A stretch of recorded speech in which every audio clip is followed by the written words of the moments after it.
Hi, my name is Max, and I'm going to speak today about how words are created and how words are transformed.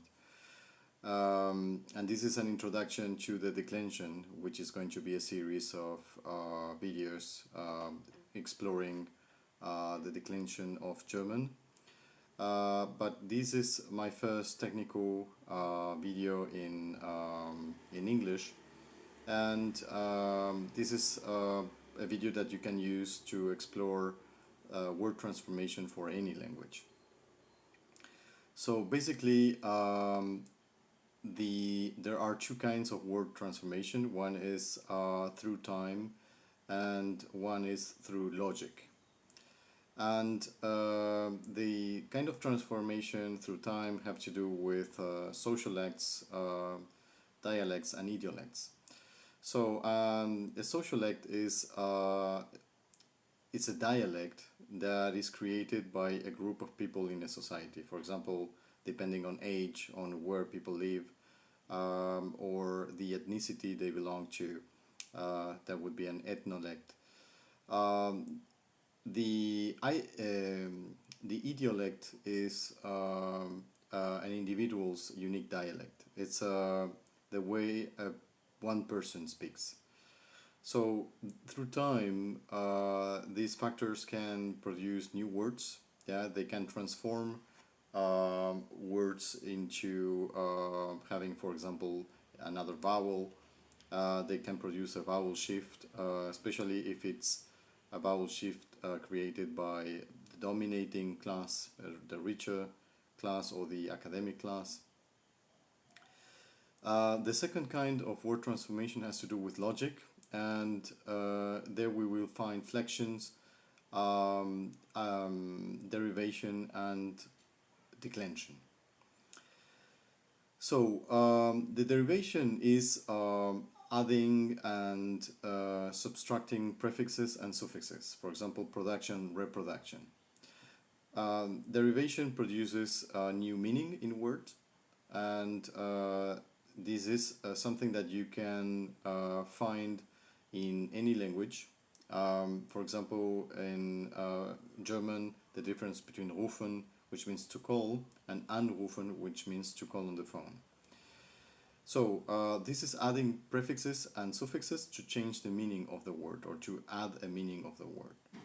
But words that are derived from others share the same root. This is what's important. So when we're talking about word transformation, the root is maintained.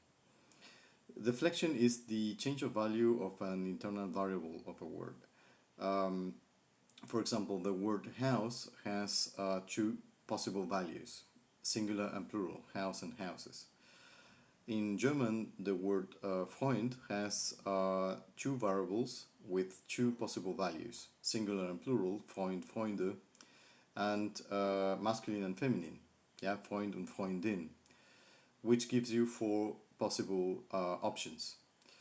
The flexion of a verb can be called conjugation, and it's the most complex form of flexion in German, at least, yeah, or English.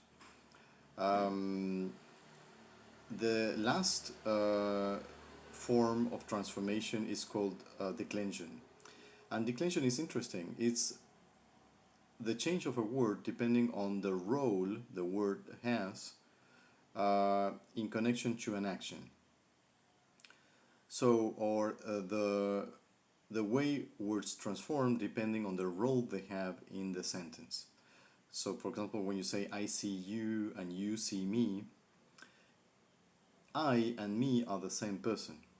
So, you should ask yourself, yeah, why is it wrong to say you see I? Imagine you go to the theater and you're poor, yeah, or you don't have money for the first row, so you buy a ticket that's very far away from the stage. You will find that the actors are very small on the stage. So, what could the producer of the play do to ensure that the poor people sitting very far away from the stage can still remember who is who when they move about on stage. For example, who's the murderer or who's the victim, yeah, if they move on stage. So what the producer could do is he could work with the voices of the actors, or he could work with the costumes and give different colors to the costumes. That's what a declension is. So in German, it is, for example, very clear that a word is an object or a subject depending on the form of the word. For example, ich sehe dich und du siehst mich. So du und ich are the same person, but they have a different form. So this is something that makes it possible for the words to be in a different order. In German, it would be also correct to say dich sehe ich. And this is an OVS order. Languages like Indonesian, when you say saya melihat anda or anda melihat saya, if you change the order of words, because words don't change, if you change the order of words, what you're saying is the opposite. Saya melihat anda means I see you, and anda melihat saya means you see me. And there is no choice in the order of words. It is always SVO. So what declension gives you when words change depending on the function they have in the sentence is the liberty to change the order. You can use SVO or OVS.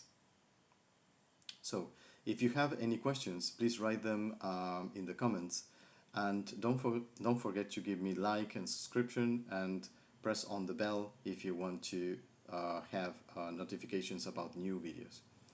I hope this first technical video was clear enough. Otherwise, just let me know. Thank you.